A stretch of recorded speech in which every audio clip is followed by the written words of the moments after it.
श्री स्वामी समर्थ. नमस्कार मित्रांनो. लिंबाच्या थेंबाचा वापर आजपासून नव्हे तर हजारो वर्षापूर्वीपासून केला जात आहे. आज आम्ही तुम्हाला काय सांगणार आहोत? लिंबाचा रस वापरून तुम्ही कोणत्याही समस्येवर उपाय मिळवू शकता. जर तुम्ही ज्योतिष आणि वास्तुशास्त्राच्या पुस्तकांमध्ये जाऊन अभ्यास केला तर तुम्हाला संपूर्ण 11 अध्याय लिंबूवर सापडतील.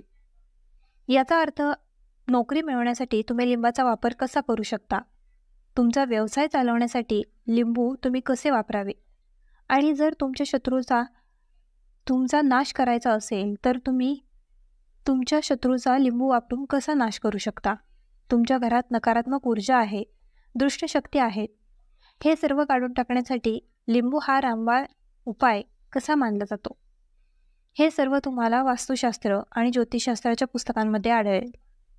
जर तुम्ही भाग्यवान असाल तर तुम्ही झोपला आहात. अशी शक्ती तुमच्या घरात आली आहे ज्यामुळे तुमच्या घरात भांडणे होत आहे. तो विवाहात निर्माण केला जात नाही. तर आज आम्ही तुम्हाला सांगणार असलेल्या टिपा तुमच्या सर्व समस्या सोडवतील. आवळा आरोग्यासाठी खूप फायदेशीर आहे. लिंबाच्या रसामध्ये व्हिटॅमिन सी मुबलक प्रमाणात असते. जर तुम्हाला आम्लीकरणाची समस्या असेल, पोट खराब राहिले, तर लिंबू त्यावर रामबाण उपाय म्हणून काम करतो. लिंबाच्या आत इतकी शक्ती आहे की ते एका चिमटात एक मोठी समस्या दूर करू शकते. तुमच्या अनेक समस्या, अनेक अडथळे तुमच्यापासून कायमचे दूर केले जाऊ शकतात. म्हणून जर तुम्हाला देखील लक्ष्मी मातेचे आशीर्वाद तुमच्यावर असावेत असे वाटत असेल तर देव तुम्हाला आशीर्वाद देवो भोलेनाथ. त्यामुळे आजचे धर्मोपदेश शेवटपर्यंत ऐकले जातील, कारण आजच्या धर्मोपदेशात तुम्हाला कळेल की 10 लिंबू उपाय करून तुम्ही तुमच्या आयुष्यातील प्रत्येक समस्या कशी दूर करू शकता. आम्ही तुम्हाला त्यांच्यापैकी प्रत्येकाबद्दल सांगू. तर सर्वप्रथम लिंबाचे 10 उपाय कोणते आहेत जे आज आम्ही तुम्हाला सांगत आहोत, त्यामुळे लक्षपूर्वक ऐका. त्यामुळे वाईट नजरेपासून संरक्षण करणे हा पहिला उपाय चांगला आहे. तुम्ही अनेकदा पाहिले असेल की जेव्हा एखादा ट्रक चालतो, तेव्हा एखादी गाडी चालते, किंवा लहान दुकाने चालतात, किंवा बांगड्यांची दुकाने असतात, तेव्हा त्यात लिंबू आणि मिरचीच्या टांगलेल्या असतात. मुख्य कारण काय आहे आज आम्ही तुम्हाला सांगणार आहोत. पहा, असे म्हटले जाते की जेव्हा जेव्हा उष्णता असते आणि तुम्ही कांदा तुमच्या खिशात ठेवता तेव्हा तुमच्याकडे उष्णता नसते, किंवा तुम्ही कांदा जिथे उष्णता जास्त असते तिथे ठेवता तेव्हा तिथे असलेल्या कांदा उष्णता शोषून घेतो. जर तुमचा व्यवसाय चांगला चालत असेल आणि कोणीतरी तुमच्या दुकानावर नजर टाकेल, तुमच्या व्यवसायावर एक नजर टाका, तर माझ्यावर विश्वास ठेवा. एक म्हण आहे, प्रत्येक झाड नजरेसमोरच सुकते. अशा प्रकारे चालू असलेला व्यवसायही थांबतो. जर एखाद्या व्यक्तीने तुमच्यावर नजर टाकली असेल तर लोक त्यांच्या दुकानांमध्ये मिरची ठेवतात. हे आहे मुख्य कारण. हिंदू पुराणांमध्ये असे म्हटले गेले आहे की लिंबाचा आंबटपणा आणि मिरचीची तिखटपणा जे घडते ते वाईट नजरेने व्यक्तीची एकाग्रता विरघळते. म्हणूनच तो स्वतःला दीर्घकाळ प्रभावी मानत नाही. हे हिंदू धर्मग्रंथांमध्ये स्पष्टपणे नमूद केले आहे. याचा अर्थ असा की जर तुमचा व्यवसाय चालू असेल आणि तुम्हाला कोणाचेही वाईट नको असेल आणि कोणीतरी सतत तुमच्याकडे तुमची वाईट इच्छा पाहत असेल, त्यावर यंत्रणा काम करत आहे, दृष्ट आत्मा तुमच्या मागे आहे, आणि जर तुम्ही आधीच लिंबाचा पाय ठेवला असेल तर हा सर्व प्रभाव त्याच्यावर उलटेल आणि तो उद्ध्वस्त होईल. म्हणून जर तुम्ही काही व्यवसाय करत असाल तर लिंबू आणि मिरच्या टांगून ठेवा. दुसरी युक्ती म्हणजे ती वास्तुदोष दूर करण्यासाठी वापरली जाते. वास्तुज्ञानात जर तुम्ही अभ्यास करत असाल तर संपूर्ण लिंबाच्या वर एक अध्याय लिहिलेला आहे. जर तुम्ही वास्तुज्ञानाचे पुस्तक घेऊन आला असाल तर त्यातील अध्याय क्रमांक 21 वर जा. तिथे लिंबाबाबत स्पष्टपणे लिहिले आहे. घरात लिंबाचे झाडही आहे, तिथे नकारात्मक ऊर्जा कधीही सक्रिय होऊ शकत नाही. लिंबाच्या सभोवतालचे वातावरण शुद्ध राहते. लिंबू घराचे वातावरण खूप सकारात्मक ऊर्जेने भरते, आणि जर एखाद्या व्यक्तीच्या घरात नकारात्मक ऊर्जा स्थायिक झाली असेल तर माझ्यावर विश्वास ठेवा, त्यांचे घर कधीही आशीर्वादित होऊ शकत नाही. त्याच्या घरातील लोक आपापसात भांडत राहतील. पैसे कमवण्याचे सर्व मार्ग बंद होतील. घरगुती खर्चात वाढ होईल. तो कर्जाच्या जाळ्यात अडकणार आहे. पण जर तुमच्या घरात लिंबाचे झाड असेल तर तुमच्या घरात केवळ सकारात्मक ऊर्जा येईल. तुमच्या घरातील वातावरण खूप चांगले असेल. घरात नेहमी परस्परांचे लोक असतील. सोप्या शब्द सांगायचे तर तुम्ही पाहिलेच असेल की अशी अनेक घरे आहेत ज्यात आपापसात भांडणे होतात. घरात कधीही कंटाळवाणा क्षण नसतो. शिवाय तिथे घरही नाही. घर कधीच हलत नाही. यासाठी वास्तुदोष दूर करण्यासाठी विचारात घेण्यात आलेला सर्वात मोठा उपाय म्हणजे लिंबाचे झाड. म्हणजेच तुमच्या घरात लिंबाचे झाड असल्यास मग ते तुम्ही भांड्यात किंवा तुमच्या जमिनीत लावा. तुमच्या घरात कोणतीही नकारात्मक ऊर्जा राहणार नाही. आणि समजा तुमच्या घरात जर तुम्हाला असे वाटत असेल की कोणीतरी काळी जादू केली आहे, तर तंत्रविज्ञाने तुमच्या घरात केली आहे आणि तुम्ही लोक खूप अस्वस्थ झाले आहात. घरातील भांडणे पाहिल्यानंतर तुम्ही काय सांगणार आहात ते तुम्हाला ऐकू येईल. प्रथम तुम्हाला शक्य असल्यास लिंबाचे झाड लावा. पण ते एका रात्रीत वाढत नाही. तुम्हाला थोडी वाट पाहावी लागेल. हळूहळू लिंबाचे झाड वाढू लागेल. तुमच्या घरात लिंबू उगवल्यावर ते बहरेल. पण माझ्यावर विश्वास ठेवा, ही प्रक्रिया केल्यानंतर तुमचा जीव वाचू शकतो. ओम श्री हनुमते नमः हा एक असा मंत्र आहे ज्याचे तुम्ही पालन केलेच पाहिजे. जर तुमचा मंगळ ग्रह कमकुवत असेल तर तो मंगळ ग्रह लगेच अधिक मजबूत होईल. पण तुम्हाला त्याचा 108 वेळा जप करावा लागेल. कारण हनुमानजी महाराजांना 108 हा अंक खूप आवडतो. 108 तुम्ही जर हनुमानजींसाठी काही कृती केलीत तर ती यशस्वी होईल. आणि जर तुम्ही नोकरीच्या निवडीच्या वेळी, मुलाखतीच्या वेळी, तुमच्या स्पर्धेच्या वेळी ही कृती केली तर तुम्ही यशस्वी मानले जाल.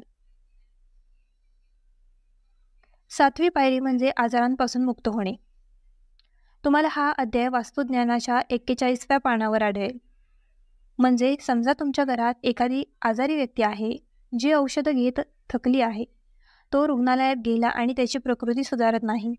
आता मी काय करेन याची त्याला चिंता आहे. तर आम्ही तुम्हाला जे सांगणार आहोत ते फक्त तुम्ही शनिवारी करू शकता.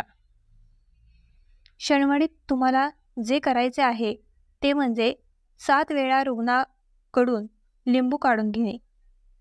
म्हणजेच हे लिंबू डोक्यापासून पायापर्यंत 7 वेळा काढावे लागेल. मग एक चाकू घ्या. तो चाकू 21 वेळा काढावा लागतो. तुम्ही जी संपूर्ण प्रक्रिया करणार आहात ती संध्याकाळी केली जावी, हे लक्षात ठेवा. एखाद्या शनिवारी, एखाद्या सामाजिक दिवशी जर तुम्ही हे केले तर तुम्ही 7 वेळा लिंबू काढला, वरून खालपर्यंत 21 वेळा चाकू काढला.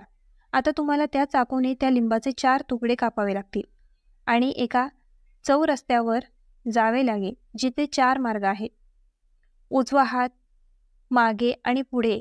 आणि हे 4 प्रकारचे लिंबू वेगवेगळ्या दिशेने फेकून द्यावे लागतील. आणि हे रात्री करावे लागतील. संध्याकाळी 7 वाजता ही प्रक्रिया करा.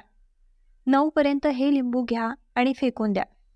जर तुम्ही असे केले, जर रुग्णावर एखाद्या दृष्ट आत्मा वास करत असेल, समजा कोणीतरी तुमच्या घराच्या मुलावर किंवा तुमच्यावर किंवा कोणावरही एखादा मंत्र केला असेल, तर त्या नकारात्मक ऊर्जा त्यांचा श्वास त्याच्यापासून दूर घेतील आणि ती व्यक्ती बरी होईल. जर दुष्ट आत्म्यांनी रुग्णांवर आश्रय घेतला असेल तर तो आत्मा त्याला सोडून नक्कीच जाईल. तुम्हाला हे सर्व माहीत नाही, पण आम्ही तुम्हाला हे फक्त यासाठी सांगत आहे की तुमचे भले व्हावे. लिंबू किती शक्तिशाली आहे याचा विचार करा. म्हणूनच जुन्या काळातील साधू आणि संत जेव्हा जेव्हा लिंबूची गरज भासायची तेव्हा लिंबू सोबत ठेवायचे आणि आम्ही त्या लिंबातून तो तंत्रमंत्र काढून टाकायचे. आता 8व्या क्रमांकाबद्दल बोलूया. तुम्हाला मुले होतात हे फार कमी लोकांना घडते. पण तरीही हे जाणून घ्या की समजा तुम्हाला मूल होत नाही, एक वंध्यत्व असलेली स्त्री आहे जी हे प्रवचन ऐकत आहे. त्यांना मुले नाहीत. त्याला मुलांचा कंटाळा आला आहे. कागदावर कुठेतरी एक दिवस लिहा, उत्तर फाल्गुनी नक्षत्र हा खूप शुभ मानला जाणारा दिवस आहे. जर तुम्ही या दिवशी लिंबाच्या झाडाचे मूळ तोडले आणि ते देशी गाईच्या दुधात मिसळून प्यायले तर तुम्हाला नक्कीच एक मूल आणि एक अतिशय शिकलेले मूल मिळेल. असे केल्यानंतर जर तुम्ही तुमच्या आयुष्यात औषधोपचार करून थकलेले असाल, लाखो रुपये खर्च केले जात होते, माझ्यावर विश्वास ठेवा, ही एक प्रक्रिया आहे. तुम्हाला तुमच्या आयुष्यात नक्कीच मूल मिळेल. सुट्टीची पावती रुपये सुट्टी मिळणे म्हणजे तुम्हाला कुठून तरी लगेच पैसे मिळतात. तुम्ही काळा बाजार करत आहात, तुम्ही अंदाज बांधत आहात, तुम्ही जंगलात गायींना चरायला जाता, तुम्ही शेतात काम करता. जर तुम्ही ही प्रक्रिया केली तर आम्ही तुम्हाला काय सांगणार आहोत, त्यामुळे माझ्यावर विश्वास ठेवा. तुम्हाला कुठून तरी पैसे नक्कीच मिळतील. जेव्हा मी कुठेतरी थांबेन किंवा व्यवसायात लगेच पैसे येतील, तेव्हा तुमच्याकडे खूप लक्ष दिले जाणार आहे. तुम्हाला फक्त एक लिंबू घेऊन दर शनिवारी स्वतःवर घालायचा आहे. याचा अर्थ तुम्हाला ही प्रक्रिया शनिवार 41 रोजी करावी लागेल. तुम्हाला स्वतःवर 7 वेळा फिरवावे लागेल. संध्याकाळी 7 वेळा स्वतःवर फिरवावे लागेल. शनिवारपर्यंत सतत 7 वेळा फिरवावे लागेल आणि त्याला लाल कापडात बांधून पिंपळाच्या झाडावर बांधावे लागेल आणि ते वेगवेगळ्या पिंपळाच्या झाडावर असावे लागेल. असे नाही की तुम्ही त्याच पिंपळाच्या झाडाखाली जात आहात. 41 शनिवारी 41 वेळा तुम्हाला कोणत्याही पिंपळाच्या झाडाखाली खोदावे लागते. जर तुम्ही इतके सिरप केले तर थोडे भाग्यही तुमच्या नशिबात तुम्हाला साथ देईल. तर माझ्यावर विश्वास ठेवा, तुम्हाला कुठून तरी पैसे मिळतील. तुमच्या सट्टेबाजीच्या बाजारात रुपया दुप्पट होईल.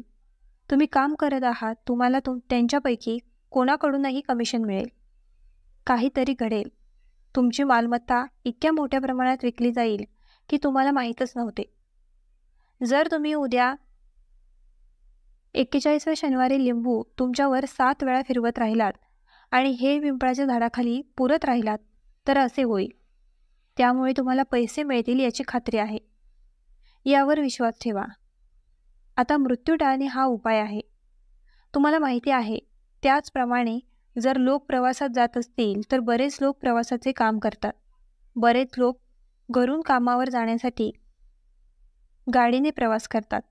त्यामुळे घरातून बाहेर पडण्यापूर्वी एक लिंबू घ्या आणि जेव्हा तुम्ही दुचाकीवरून गाडी चालवणार असाल तेव्हा ते तुमच्या गाडीसमोर ठेवा. ते पार करा आणि बाहेर पडा.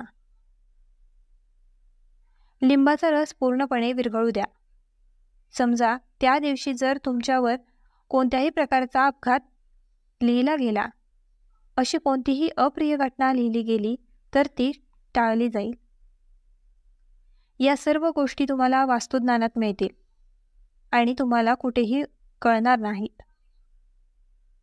तर मित्रांनो, हा व्हिडिओ कसा वाटला आम्हाला कमेंट करून नक्की सांगा आणि आपल्या ग्लो मराठी चॅनलला लाईक, शेअर आणि सबस्क्राईब करायला विसरू नका.